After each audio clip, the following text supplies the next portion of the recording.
Art as Insurrection, The Question of Aesthetics in Kant, Schopenhauer, and Nietzsche, by Nick Land, 1991. Narrated by an artificial intelligence based on the voice of Orson Welles. Produced by Parker Banks at pbanks.net and youtube.com/pbanks. Artists, those savage beasts that can't get enough of too much. Nick Land. 1. Immanuel Kant's Critique of Judgment is the site where art erupts into European philosophy with the force of trauma. The ferocious impetus of this eruption was only possible in an epoch attempting to rationalize itself as permanent metamorphosis, as growth, which means that it is a trauma quite incommensurable with the sort of difficulties art has posed to Western philosophy since Plato, for it is no longer a matter of irritation but of catastrophe, our own. The consistency of Kant's critical philosophy throughout all three of the great critiques rests in the attention to excess inherent in the conception of synthetic a priori judgments. The very inception of the critical project lay in Kant's decisive response to the voiding of logical metaphysics, the disintegration of the philosophical endeavor to reduce synthesis that was consummated by Hume. Perhaps nothing was clearer to Kant than the radical untenability of the Leibnizian paradigm of metaphysics, still dominant in the Wolffian philosophy of the Prussian state. Logicism had been exposed by the skeptical and empirical thought of a more advanced social system as a sterile tautological stammering that belonged to the Middle Ages when positivity had been given in advance. It was with extraordinary resolve that Kant jettisoned the deductive systematization that had characterized the philosophies of immobilist societies, philosophies deeply and deliberately rooted in stagnant theism, and replaced it with the metaphysics of excess. He was even prepared to assist in the raising of all theoretical theology, because philosophy too had to become at least a little revolutionary. Nothing substantial was any longer to be presupposed. Although the hazards of synthesis, of having to think, were clearly no longer eliminable, Kant still clung to the prospect that they could be traversed and definitively concluded. Philosophy would have to take some ground, but it could still anticipate a place of rest, an impregnable defensive line. If history could no longer be avoided, at least it could be brought swiftly and meticulously to its end. Time would have to be transcendently determined once and for all by a new metaphysics. It would thenceforth just continue without disruption in an innocent confirmation of itself. For a while, a period sometime between the early 1770s and 1790, it is possible that Kant was as cheerful as any bourgeois philosopher has ever been. An ephemeral restabilization had been achieved. Then came disaster. Something was still shockingly out of control. A third critique was necessary. The terrifying insight that drove Kant into the labyrinthine labors of the critique of judgment was that utter chaos had still not been outlawed by an understanding whose pretension was to legislate for nature. Kant's own words are these: although this, the pure understanding, makes up a system according to transcendental laws which contain the condition of possibility for experience as such, it would still be possible that there be an infinite multiplicity of empirical laws and such a great heterogeneity of natural forms belonging to the experience that the concept of a system according to these empirical laws must be totally alien to the understanding, and neither the possibility, even less the necessity of such a totality, could be conceived. There are few horrors comparable to that of the master legislator who realizes that anarchy is still permitted. Far from having been domesticated by the transcendental forms of understanding, nature was still a freely flowing wound that needed to be staunched. This was going to be far more messy and frightening than anything yet undertaken, but Kant gritted his yellowing teeth and began. He found the resource for his new and final campaign in the negative disorder which he called beauty. When compared to the rigorous order of form, beauty was an altogether fragile and impermanent discipline. It was something the transcendental subject could not promise itself. Nevertheless, it seemed that something beyond reason, something that was prepared to get its hands dirty, was keeping nature down. Purposiveness without purpose, Kant's last name for excess, has all the extravagance of triumph. Even without trying, we win. History is written by the victors, and ascendancy is presupposed as the condition of presentation. so that the submission of nature to exorbitant law is given with the objectivity of experience. It is thus a subjectively necessary transcendental presupposition that unlimited dissimilarity of empirical laws and heterogeneity of natural forms does not arise, but that it rather, through the affinity of the particular laws under more general ones, qualifies as an experience, as an empirical system. All those marshaled formulas, nature takes the shortest way, she does nothing in vain, there is no leap in the multiplicity of forms, continuum formarum, she is rich in species, but yet thrifty in genuses and so forth, are nothing other than just this transcendental expression of judgment, setting itself a principle for experience as a system, and thus for its own needs. Experience is thought of in terms of an extravagant but explosive inheritance, an ungrounded adaptation of nature to the faculties of representation. The increasingly tortured and paradoxical formulations that Kant selects indicate the precarious character of the luxuriance stocked and expended in the imagination as free play. Consider just one example. Purposiveness is a lawfulness of the accidental as such. Like Marx's Ricardo, it is the extraordinary cynicism of Kantianism at the edge of its desperation that lends it a profound radicality. Kant's reason is a reactive concept, negatively defined against the pathology with which it has been locked in perpetual and brutal war. In the third critique, all inhibition is lifted from this conflict. It becomes gritty, remorseless, cruel. His theory of the sublime, for instance, is sheer exaltation in an insensate violence, Gewalt, against the preconceptual animal powers summarized under the faculty of the imagination. In the experience of the sublime, nature is affirmed as the trigger for a negative pleasure, insofar as it humiliates and ruins that part of ourselves that we fail to share with the angels. To take one instance, out of innumerable possibilities, he says of the sublime that it is something terrifying for sensibility, which for all that has an attraction for us, arising from the fact of its being a violence which reason unleashes upon sensibility with a view to extending its own domain, the practical, and letting sensibility look out beyond itself into the infinite, which is an abyss for it. Kant is becoming remarkably indiscriminate about his allies, asking only that they be enemies of pathological inclination, Neigung, and know how to fight. If reason is so secure, legitimate, supersensibly guaranteed, why all the guns? Irrational surplus, or the ineliminable and beautiful danger of unconscious creative energy, nature with fangs. How do we hold on to this thought? It is perpetually by collapse, by a reversion to a depressive philosophy of work, whether theological or humanistic. The three great strands of post-Kantian exploration, marked by the names Hegel, Schelling, and Schopenhauer, are constantly tempted by the prospect of a reduction to forgotten or implicit labor, to the agency of God, spirit, or man, to anything that would return this ruthless artistic force of the generative unconscious to design, intention, project, teleology. Kant's word genius is the immensely difficult and confused but emphatic resistance to such reductions.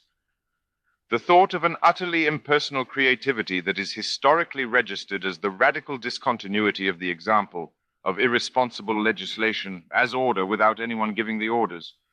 Kant is quite explicit that a generative theory of art requires a philosophy of genius, a readmission of accursed pathology into its very heart. And one only has to read the second critique alongside the third to notice the immense disruption that art inflicts upon philosophy. Kant only manages to control this disruption by maintaining art as an implicitly marginal problematic within a field mastered by philosophy. Even though he acknowledges that the autonomy of reason is to the heteronomy of genius what fidelity of representation is when compared to creation, poverty, and wretchedness, the message scarcely seeps out.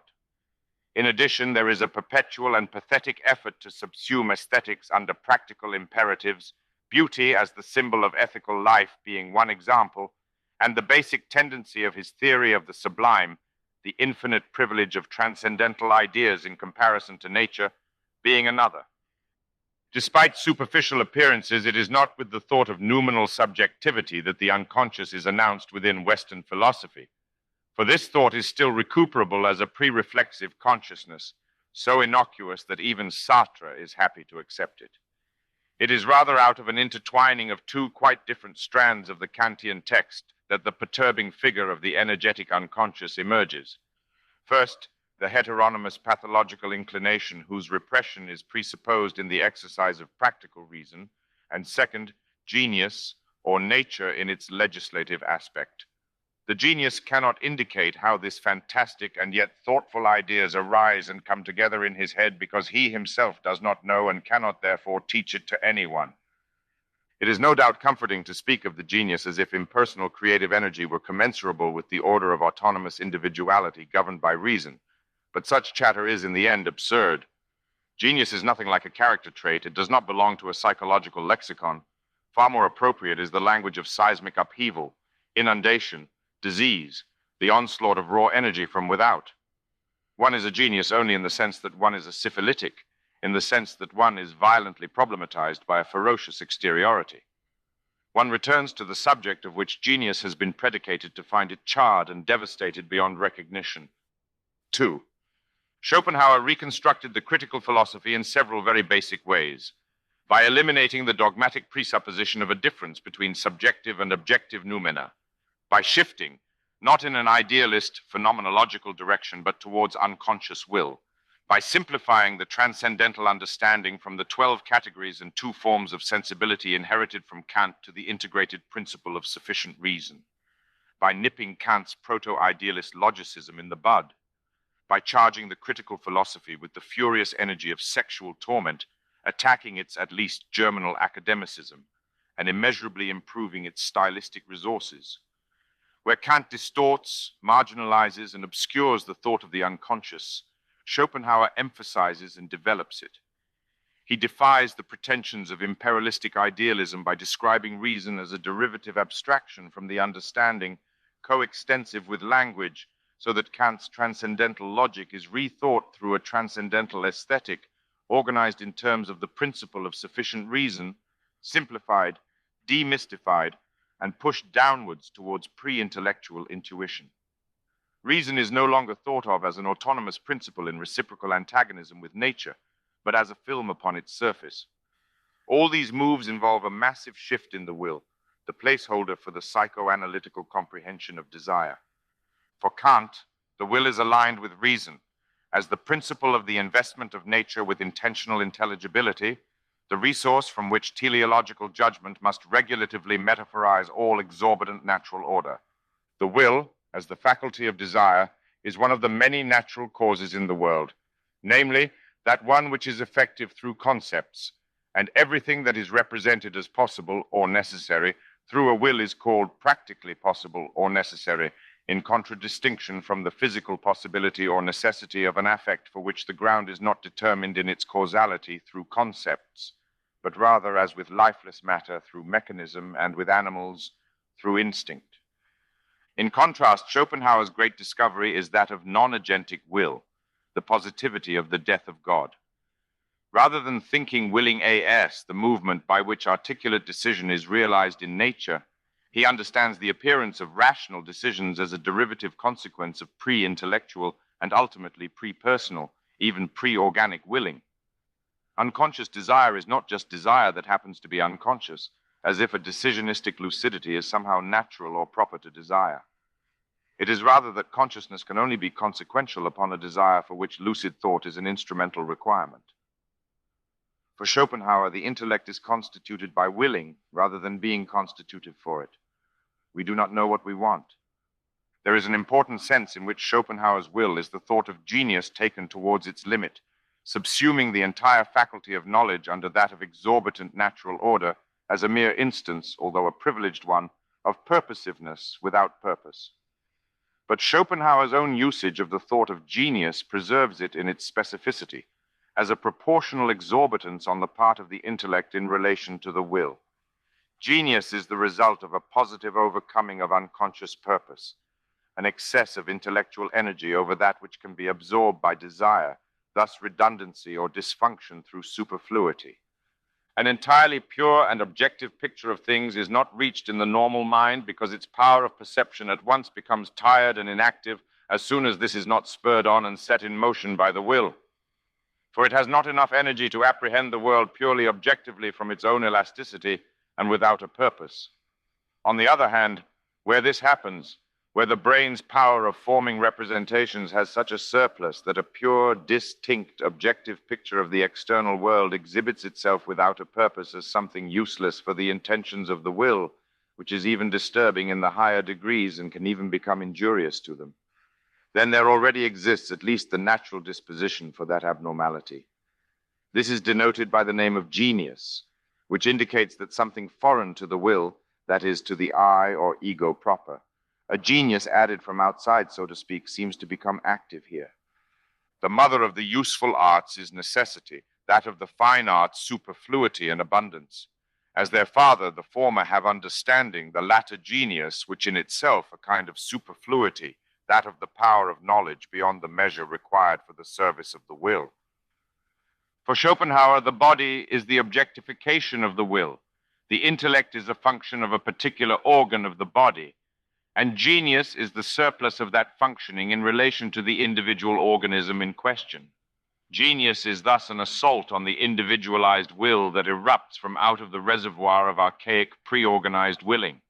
It is a site of particular tension in his thinking, caught between a vision of progressive redemption achieved through humanity as perfected individuality in which the will is able to renounce itself, and regressive unleashing of the pre-individual will from the torture chamber of organic specificity, ego interests, and personality. Schopenhauer's attachment to the first of these options is well known, but the possibility of an alternative escape from individualization by way of dissolution into archaic inundating desire constantly strains for utterance within his text. This tension generates a terminological fission that can be easily detected along the jagged fault lines separating sexuality from art. One example is beauty, a word that is driven by Schopenhauer's overt metaphysical policy into an uneasy alignment with renunciation. He interprets it as the negative effect, relief, or release associated with disengagement from interested thought, attained through contemplative submergence in the pure universal ideas of natural species as they exist outside space, time, and causality, and manifest to a radicalized Kantian disinterestedness that is greatly facilitated by artistic representation. If in the end Derrida's Spurs is an absurd book, it is because it is tapping into Nietzsche's negotiation with Schopenhauer's discourse on woman and the aesthetic without knowing what it is listening to, because it is too busy perpetuating the Heideggerian mutilation of libidinal post-Kantianism. Nietzsche's recovery and affirmation of the fictive power of art in his later writings is a response to the violent denigration of this power in Schopenhauer's thought, a denigration that is programmed by a complex of factors that are evidenced with particular intensity in his discussion of sexual difference. Schopenhauer founds the modern thought of excitement as suffering, a thought which survives into the 20th century in a variety of guises, and most importantly in Freud's libidinal economy. In order to a rhythm of and its tranquilization, in which there is no space for positive pleasure, but only variable degrees of pain, it is necessary to be profoundly misled. This is why Schopenhauer refers to the principle of sufficient reason, which is associated with the pure form of material reality and is the transcendental condition of individuated appearance as the veil of Maya or illusion. Art, as the escape from individuation and desire, is thus the very negative of fiction. Beauty is an experience of truth.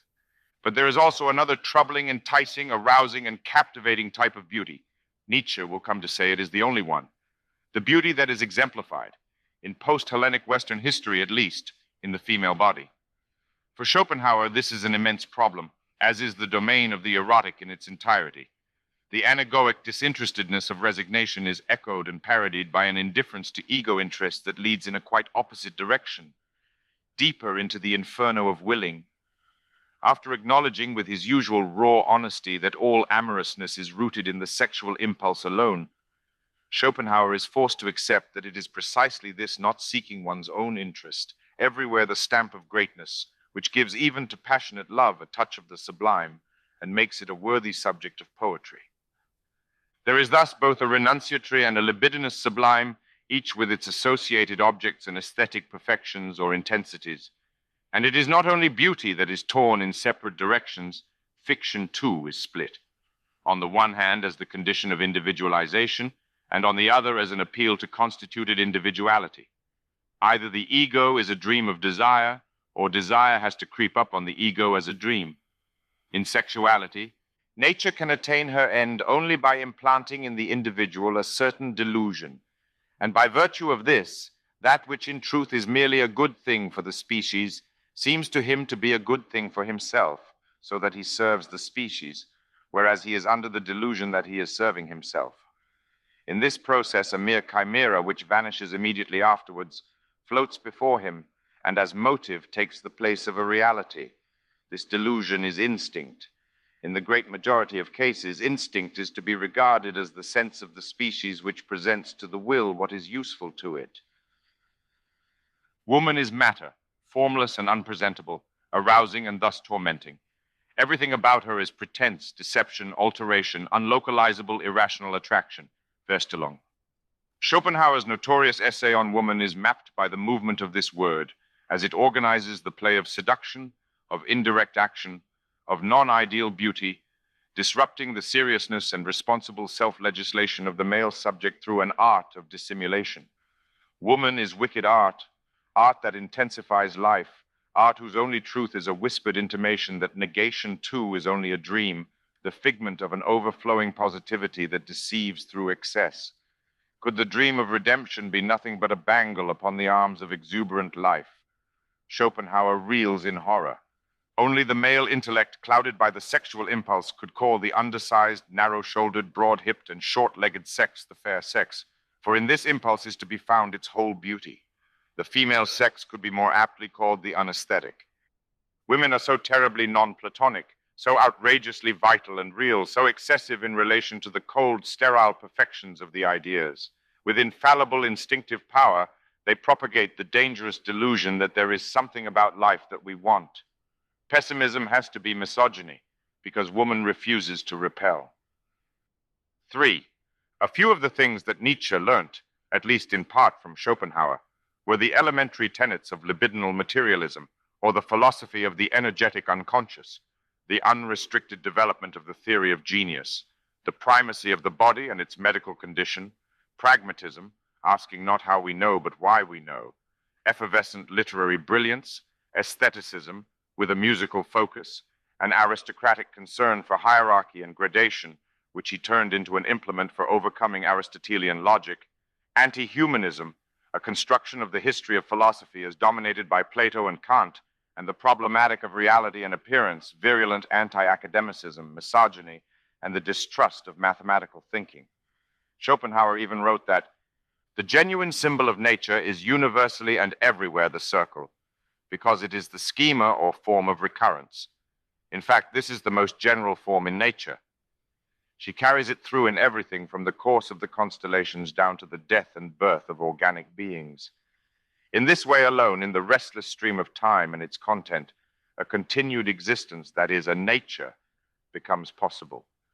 But the shifts Nietzsche had brought to the Schopenhauerian philosophy by the end of his creative life were at least as immense as this inheritance, involving, amongst elements, a displacement from the will to life to the will to power, so that survival is thought of as a tool or resource for creation, a displacement of anti-humanism from the ascetic ideal to overman, non-terminal overcoming, the completion of a post-Aristotelian logic of gradation without negativity or limits, a critique of philosophy that diagnosed Plato and Kant as symptoms of libidinal disaster, a return of historical thinking freed from the untenable timelessness opposition of bankrupt logicism, and a displacement from the principle of sufficient reason to equalization, Ausgleichung, which, since differentiation was no longer thought of as an imposition of the subject, implied a shift from primordial unity to irreducible pluralism, and from the disinterested world eye to perspectivism. Nietzsche's intricate, profound, and explosive response to the provocation of Schopenhauer resists hasty summarization. It is helpful to start with the transitional movements of the birth of tragedy, in which the Schopenhauerian will is rebaptized as Dionysus. Like the undifferentiated will, it is only in the dream of Apollonian appearance that Dionysus can be individualized. As Walter Otto remarks about the mythological, not just the specifically Nietzschean God, He is clearly thought of on the Oriental pattern as the divine or infinite in general, in which the individual soul longs so much to lose itself. The tragic chorus is the focus of a delirious fusion in which the personality is liquidated by the collective artistic process. Otto says some other very important things about Dionysus, the twice born. The one so born is not merely the exultant one and joy-bringer. He is also the suffering and dying god, the god of tragic contradiction. And the inner power of this dual nature is so great that he steps amongst humanity as a storm, quaking them and subduing their resistance with the whip of madness. Everything habitual and ordered must be scattered. Existence suddenly becomes an intoxication, an introduction of blessedness, but no less one of terror. To this female world, the Apollonian stands opposed as the decidedly masculine. The mystery of life, of blood, and of terrestrial force does not rule in it, but rather clarity and breadth of spirit. But the Apollonian world cannot persist without the other. Doric civilization, the hard Apollonian spine of Western culture, vaunting the defiant erectness of its architecture, is fundamentally defensive in nature. Already in this, Nietzsche's most Schopenhauerian book, the minor register of the pessimistic quandary prevails without compromise. The overcoming of wretched individuality is to be referred in the direction of the reservoir of insurgent desire, not in that of a metaphysical renunciation. One does not build fortifications against saints. To me, the Doric state and Doric art are explicable only as a permanent military encampment of the Apollonian. Only incessant resistance to the titanic barbaric nature of the Dionysian could account for the long survival of an art so defiantly prim and so encompassed with bulwarks, a training so warlike and rigorous, and a political structure so cruel and relentless. The difference between Dionysus and Apollo is that between music and the plastic arts, Schopenhauer's differentiation that Nietzsche describes as the most important insight of aesthetics, will and representation, primary and secondary process, chaos and form. In the tragic fusion of music and theatrical spectacle, desire is delivered upon the order of representation in a delirious collective affirmation of insurgent alterity, nature, impulse, oracular insight, woman, barbarism, Asia. Greek tragedy is the last instance of the Occident being radically permeable to its outside. The Socratic death of tragedy is the beginning of the ethnic solipsism and imperialistic dogmatism that has characterized Western politics ever since, the brutal domestication process with which the repressive instance in man, reason, has afflicted the impersonal insurrectionary energies of creativity until they became the whimpering, sentimental, and psychologized genius of the Romantics. With Socrates began the passionate quest of European humanity to become the ugly animal. In his later, more fragmentary writings on art, Nietzsche perhaps says something a little like the following. The aesthetic operation is simplification, the movement of abstraction, logicization, unification, the resolution of problematic. It is this operation which, when understood in terms of the logical principles formulated by Aristotle, in terms, that is, of its own product, seems like a negation of the enigmatic, the redistribution of alterity to the same within a zero-sum exchange, the progressive improvement and domestication of life. But simplification is not a teleologically regulated approximation to simplicity, to the decadent terminus we call truth. It is an inexhaustibly open-ended creative process whose only limits are fictions fabricated out of itself. Nothing is more complex than simplification. What art takes from enigma, it more than replenishes in the instantiation of itself, in the labyrinthine puzzle it plants in history, the intensification of enigma. The luxuriantly problematic loam of existence is built out of the sedimented eons of residues deposited by the will to power, the impulse to create, the world as a work of art that gives birth to itself. Enigma, positive confusion, delirium, problematic, pain, whatever we want to call it, the torment of the philosophers in any case is the stimulus to ecstatic creation, to an interminable resolution into the enhanced provocations of art. What the philosophers have never understood is this. It is the unintelligibility of the world alone that gives it worth. Inertia needs unity, monism. Plurality of interpretations a sign of strength, not to desire to deprive the world of its disturbing and enigmatic character. Not then to oppose pain to the absence of pain as metaphysical pessimism does, but rather to differentiate the ecstatic overcoming of pain from weariness and inertia, to exult in new and more terrible agonies, fears, burning perplexities as resource of becoming, overcoming, triumph, the great libidinal oscillations that break up stabilized systems and intoxicate on intensity, that is Dionysian pessimism, refusal to be deprived of the stimulus of the enigmatic. The effect of the work of art is to excite the state that creates art, intoxication. 4. After Nietzsche, there is Freud. Tapping into a reservoir of genius, the unconscious of late 19th century Viennese women, that drives him to the point of idiocy, he pushes onwards without knowing what the fuck he's doing. Freud is a thinker of astounding richness and fertile complexity, but I shall merely touch upon his most disastrous confusion. When he writes on art, degenerating, despite his wealth of acuity, into banal psychobiography, a terribly damaging loss of direction afflicts the psychoanalytic enterprise. The connection between the eruptive primary process and artistic creativity, or the basic inextricability of psychoanalysis and aesthetics, slips Freud's grasp, and art is presented as a merely contingent terrain for the application of therapeutically honed concepts. The adaptation of the mutilated individual to its society, in which art is illegal except as a parasite of elite commodity production circuits, is the scandal of psychoanalysis.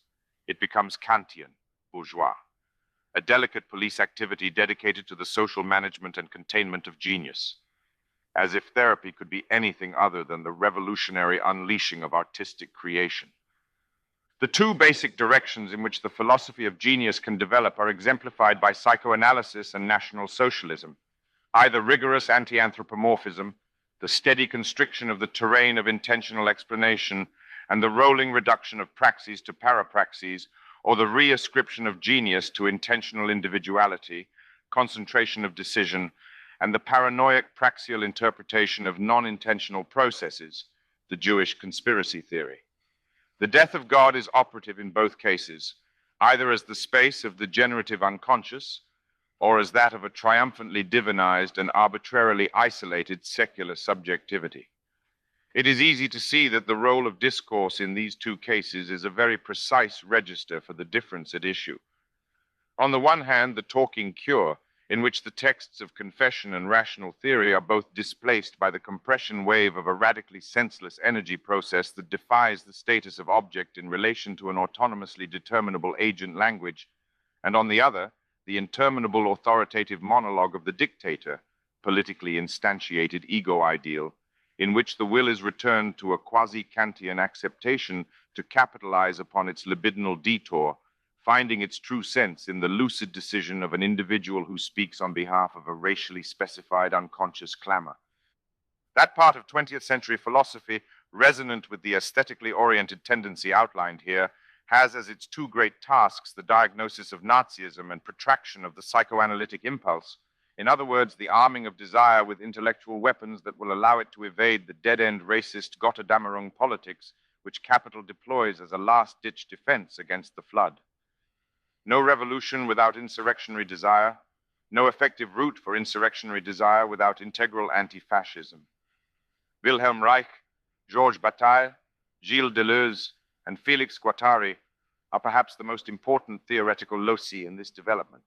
The latter three I shall say a little about. It is not simply ridiculous to describe Bataille as Schopenhauer, within so far as this might crudely characterize a certain variant of Nietzscheanism or Dionysian pessimism. After all, Bataille too is concerned with value as the annihilation of life, challenging the utilitarianism that finds its only end in the preservation and expansion of existence. If this affirmation of loss is nihilistic, it is at least an active nihilism, the promotion of a violently convulsive expenditure rather than a weary renunciation. Art as the wastage of life. And Bataille's involvement with art, above all with literature, is of an unparalleled intricacy and intensity. Philosopher and historian of art, literary theorist in his philosophy, a stylist, dazzling as an essayist, a novelist and poet of both profundity and incandescent beauty, his is a writing oblivious to circumscription, spreading like an exotic fungus into the darkest recesses of aesthetic possibility. A rather tortured and incoherent leap? Come on now. A philosophy of excess that draws out an inner connection between literature, eroticism, and revolt could hardly be irrelevant to our problematic here. As Bataille states, beauty alone renders tolerable a need for disorder, violence, and indignity that is the root of love. Bataille also has the peculiar honor, shared with Nietzsche and Reich, of beginning his assault on German National Socialism before Hitler had exhibited its truth. His early essays sketch a vision of fascism as the most fanatical project for the elimination of excess, an attempt at the secular enforcement of the perfectly ordered city of God against the disorder, luxuriance, and mess of surplus production as it sprawls into the voluptuary expenditure of eroticism and art. Assailing the fascist tendency is the disindividualized delirium of tragic sacrifice and revolution when being is given to us in an intolerable surpassing of being, no less intolerable than death. And because in death it is withdrawn from us at the same time it is given, we must search for it in the feeling of death, in those intolerable moments where it seems that we are dying, because the being in us is only there through excess, when the plenitude of horror and that of joy coincide. For there is no doubt that the fascists are right, the very incarnation of right, yes. Literature is even like the of moral law, a danger.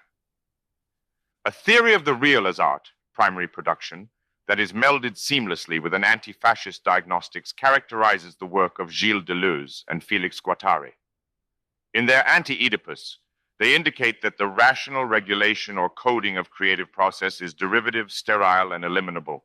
Their name for genius is schizophrenia, a term that cannot be safely domesticated within psychology, any more than genius can, and for the same reasons. If nature is psychotic, it is simply because our psychoses are not in reality ours. Libido, as the raw energy of creation, is ungrounded, irreducibly multiple, yet it precipitates a real and unified principle out of itself. The body without organs is its name, at once material abstraction and the concretely hypostasized differential terrain which is nothing other than what is instantaneously shared by difference. The body without organs is pure surface because it is the mere coherence of differential web, but it is also the source of depth, since it is the sole ontological element of difference. It is produced transcendence.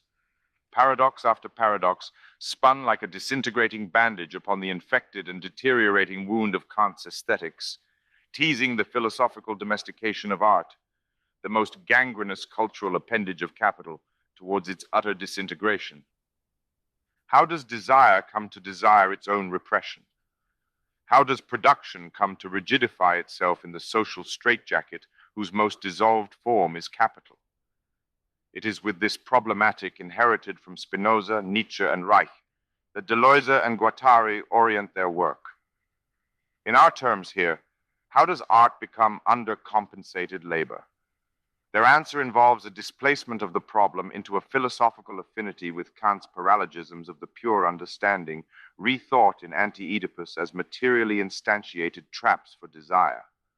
A paralogism is the attempt to ground conditions of possibility in the objectivity they permit, or creativity in what it creates. This is, to take the most pertinent example, to derive the forces of production from the socio-economic apparatus they generate. Sociological fundamentalism, state worship, totalitarian paranoia, and fascism, they all exhibit the same basic impulse: hatred of art, real freedom, desire, everything that cannot be controlled, regulated, and administered. Fascism hates aliens, migrant workers, the homeless, rootless people of every kind and inclination, everything evocative of excitement and uncertainty, women, artists, lunatics, drifting sexual drives, liquids, impurity, and abandonment. Philosophy, in its longing to rationalize, formalize, define, delimit, to terminate enigma and uncertainty, to cooperate wholeheartedly with the police, is nihilistic in the ultimate sense that it strives for the immobile perfection of death. But creativity cannot be brought to an end that is compatible with power, for unless life is extinguished, control must inevitably break down. We possess art lest we perish of the truth. To conclude is not merely erroneous, but ugly.